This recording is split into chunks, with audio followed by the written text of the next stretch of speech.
Di tiga-tiga ini sama-sama 100 gram, cuman katalisnya beda-beda, 1 gram, 2 gram, dan 3 gram.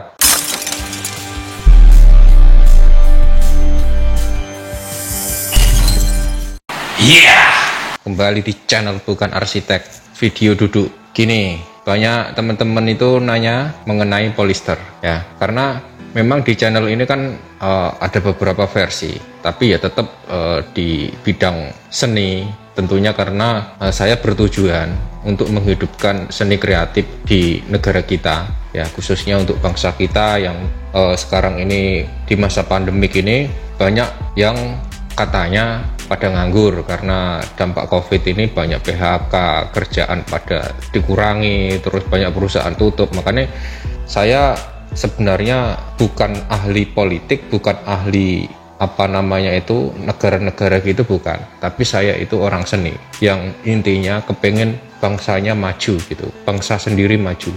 Makanya saya selalu mengedukasi buat teman-teman untuk selalu belajar. Tontonlah hal-hal kreatif yang membawa manfaat buat teman-teman semua, sehingga teman-teman itu bisa berkarya dan karya itu bisa dijual. Artinya kalau kalian bisa membuat karya-karya seni, kerajinan, itu bisa kerja di rumah. Teman-teman itu bisa mengembangkan, bisa membuat lapangan kerja sendiri gitu loh. Ya saya bersyukur udah banyak yang mau belajar di sini, dan saya akui mudah-mudahan kalian akan menjadi orang sukses kalau ngikutin arahan saya ya, mudah-mudahan, amin. Nah gini, mengenai polyester itu banyak yang nanya begini, fake-nya itu berapa perbandingannya, untuk ngaduknya itu antara katalis dan resinnya itu berapa. Pabrik aja nggak ada ngasih keterangan di situ, apalagi kita sebagai aplikator bingung kalau ditanya seperti itu. Makanya kali ini tak buatin gimana caranya mengaduk antara resin dan katalis itu yang benar. Padahal dari pabrik itu nggak ada aturan pakainya, itu nggak ada, kecuali polyester yang tipenya agak tinggi itu ada keterangannya. Tapi karena resin ini ya tergolong belum baru banget, tapi komunitas di Indonesia itu masih sedikit yang mau berkarya di bahan ini, di produk ini itu masih sedikit, sehingga mereka mencari alternatif resin yang murah untuk latihan atau untuk belajar gitu. Nah disitulah kendalanya, sehingga teman-teman itu mendapat resin kiloan di pasaran yang tidak ada petunjuknya. Memang resin-resin jenis itu pabrik ngebuatnya itu nggak salah, karena apa? Karena mereka membuat produk-produk polyester yang tipe-tipe rendah itu cenderung untuk ngebuat molding atau membuat kerajinan atau produk bahan atau barang itu yang memakai bantuan fiberglass atau serat-serat gitu loh, dan pakai talek resin atau tepung resin. Nah itu kesimpulannya. Makanya kalau dicorkan dengan skala yang tebal, dia itu pasti pecah. Walaupun katalisnya mau dikurangin, mau ditambahin, dikurangin juga nggak bisa kering, ditambahin makin pecah. Tapi kenyataannya banyak teman-teman kita yang bisa produksi pakai bahan itu untuk river. Tapi ya mereka udah memahami udah lama, dan nggak salah mereka kalau mereka itu kadang-kadang membuka kursus atau private cara mencampur resin yang benar itu. Kabarnya sih ya ada sampai 20-an juta sampai 30-an juta satu orang dikenakan biaya segitu ya. Itu ya sebenarnya sih kalau menurut saya itu kebangetan. Sebenarnya nggak harus kayak gitulah. Kalau mau berbisnis atau mau usaha itu nggak harus menekan bangsa sendiri. Biarkan bangsa kita ini maju gitu loh. Nggak harus ditekan. Kadang-kadang mereka itu susah mencari makan. Kadang-kadang sampai jual motor, jual sawah untuk belajar resin. Terus masih di backup pula ya. Nanti produksinya nggak bisa jual bebas. Nanti harus dijual ke komunitas mereka. Nah itu hal-hal kayak gitulah harus kita hindari. Makanya saya ngebuat channel itu tujuannya mencerdaskan teman-teman semua yang mau berkarya. Artinya biarlah kita itu dianggap soak atau bocor nggak apa-apa. Saya dianggap bocor nggak apa-apa. Tapi tujuan saya intinya bangsanya maju, bangsa kita maju, bangsa saya maju. Sebagaimana mungkin saya sampaikan apa yang saya tahu. Ya ini salah satunya resin polyester. Jadi gini, ini saya sebelum nanti tak praktekkan metodenya, tapi saya punya penjelasan dulu. Ada beberapa penjelasan yang wajib teman-teman ketahui. Salah satunya yang pernah saya jelaskan di live di grup Facebook, tujuannya memang untuk menyampaikan beberapa teknik-teknik mengenai resin. Pernah saya menyampaikan seperti ini, resin walaupun sama produk, sama jenis, dari toko yang sama, bisa berbeda.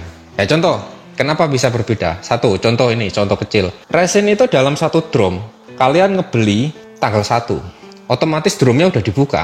Kalian beli anggaplah 20 kilo.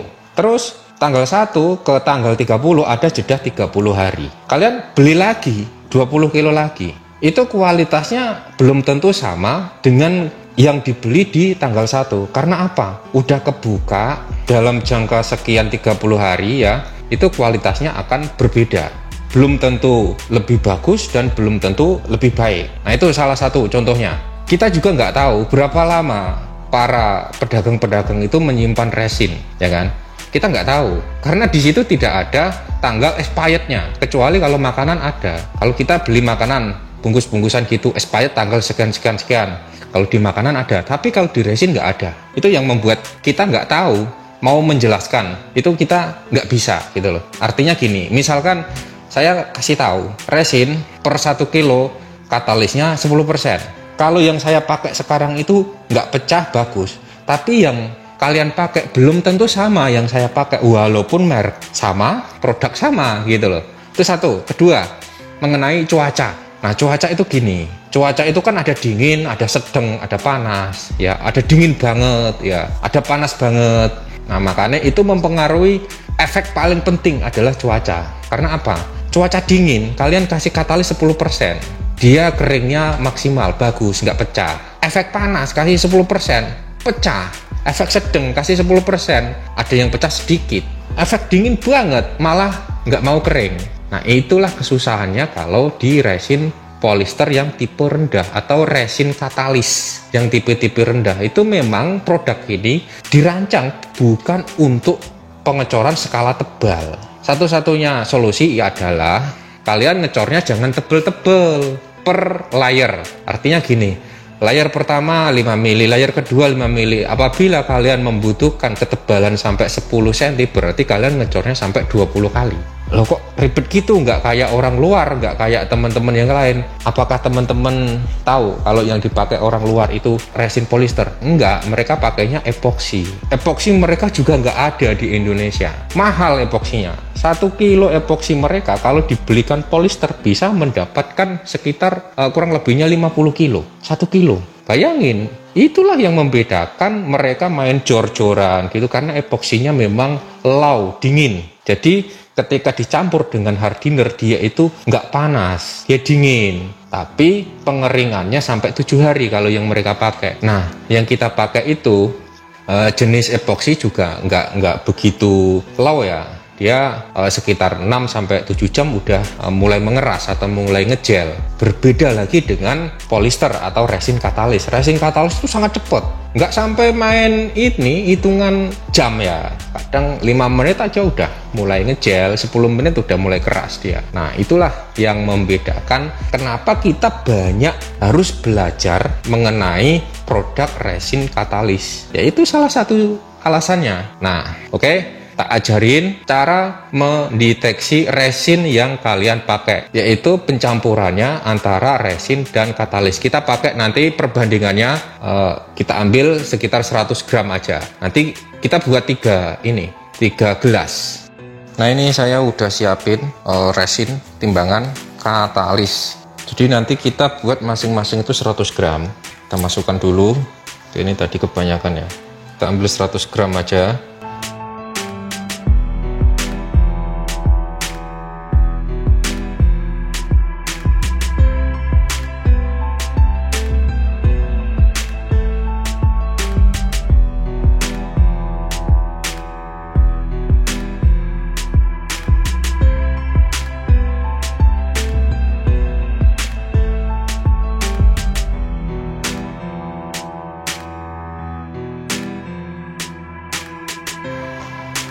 Nah setelah ini di tiga-tiganya ini diaduk seperti ini.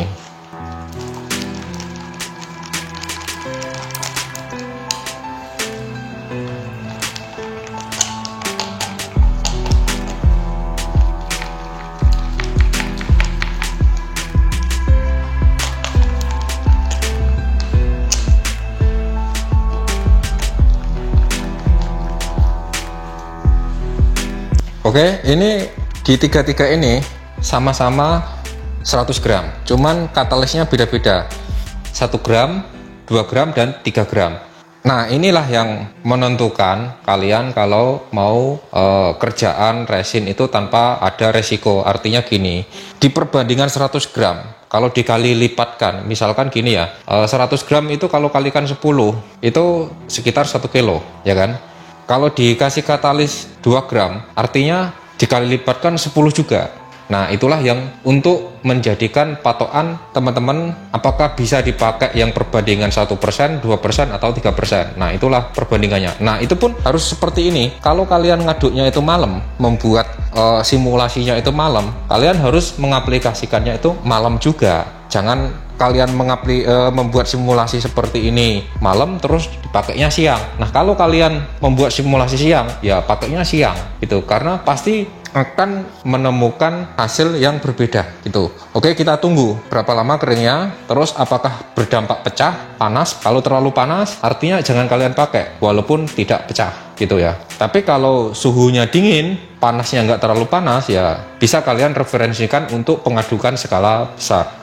Oke, ini sudah sekitar 5 menit. Tadi saya jeda 5 menit ya, nggak usah panjang-panjang. Ini hasilnya juga warnanya berbeda-beda. Ini pengaruh daripada katalis gitu. Ini dari 100 gram saya kasih katalis 1 gram. Terus ini dari 100 gram saya kasih katalis 2 gram, dan ini 3 gram. Artinya ini 3%, 2%, dan ini 1% dari nilai adukan gitu. Nah, untuk adukan skala besar tinggal kalian kalikan aja gitu. Artinya gini, mana yang bisa dipakai. Karena yang 3 gram ya, yang 3% itu ternyata pecah ya.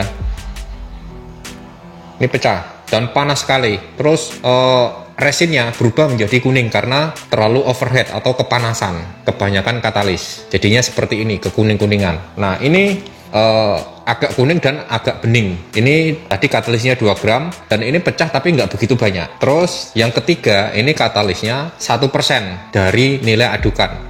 Nah, ini nggak ada pecahnya, terus ini udah kering juga, tapi masih anget ya, dan ini referensi bisa dipakai. Nah, karena cuaca saya ini kondisinya malam, terus ruangan saya ini ada AC-nya, artinya kalau mau dipakai dengan skala besar, kita kalikan misalkan 100 kali lipat dari 100 gram, itu berarti kalian ngaduknya itu sekitar 10 kilo. Nah, itu katalisnya di cuaca yang sama, itu bisa kita pakai. Tapi kalau kita mau ngaduk siang, itu berbeda lagi, bisa dikurangi dari nilai adukan. Artinya tadi katalisnya 1% bisa menjadi 0,5%. Nah, itu cara mengetahui berapa persen katalis yang mau kita aduk dengan resin. Nah, kesimpulannya sebenarnya itu gampang. Jadi mau nggak mau teman-teman harus berkorban 300 gram atau bisa dikurangi lagi. Artinya gini, kalau kalian mau ngorbanin lebih sedikit, misalkan resinnya itu yang mau kalian korbankan itu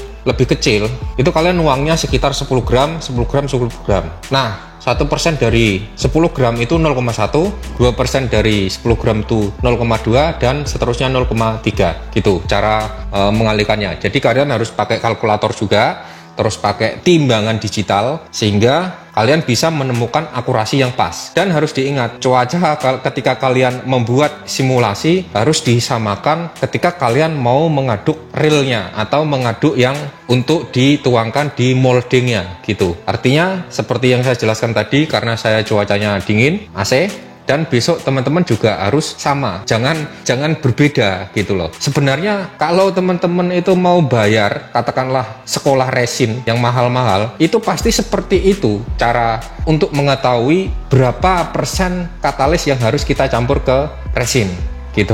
Ada juga yang di tayangan-tayangan video ngaduk resin polister atau resin katalis, itu sekali aduk 20 kg.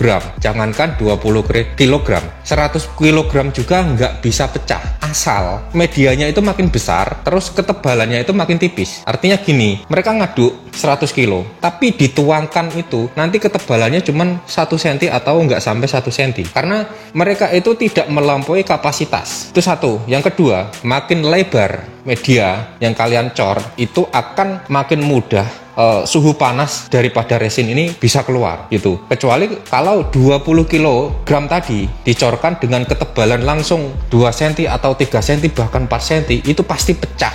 Sebab apa? Sebab resin kalau makin tebal itu dia makin susah mengeluarkan suhu panas, karena dia itu melalui proses pengeringan dia harus berproses dari panas dulu. Nah setelah panas baru perlahan-lahan dingin. Nah disitulah dia sudah kering. Kalau sudah dingin dia pasti kering. Artinya dia itu ada proses semacam kayak dehidrasi gitu ya, pemanasan gitu ya, karena dia itu kalau nggak panas pasti nggak bisa kering. Intinya gitu aja. Makanya dia itu harus punya sirkulasi udara yang luas sehingga tidak menimbulkan efek pecah gitu. Nah ini penjelasan singkat mengenai bagaimana cara ngaduk resin katalis yang pas ya. Sebenarnya nggak ada buku panduan dari pabrik manapun, nggak ada khusus untuk polister yang tipe rendah. Kecuali polister yang tipe tinggi itu pun masih ada resiko pecah, dan itu keterangan daripada pemilik polister yang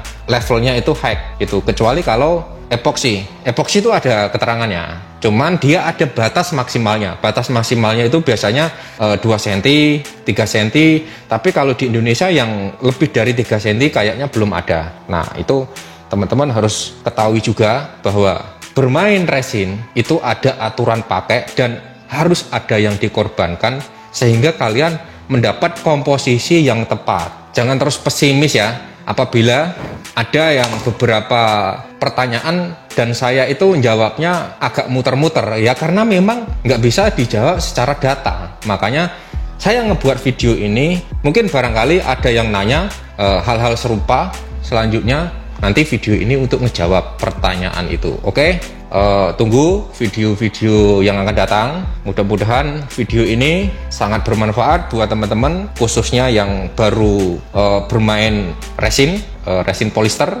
Mudah-mudahan dengan teori ini, penjelasan saya tadi, kalian paham, kalian bisa memakai metode untuk diaplikasikan di media. Oke? Share ke teman-teman biar teman-teman yang lain itu paham, tahu.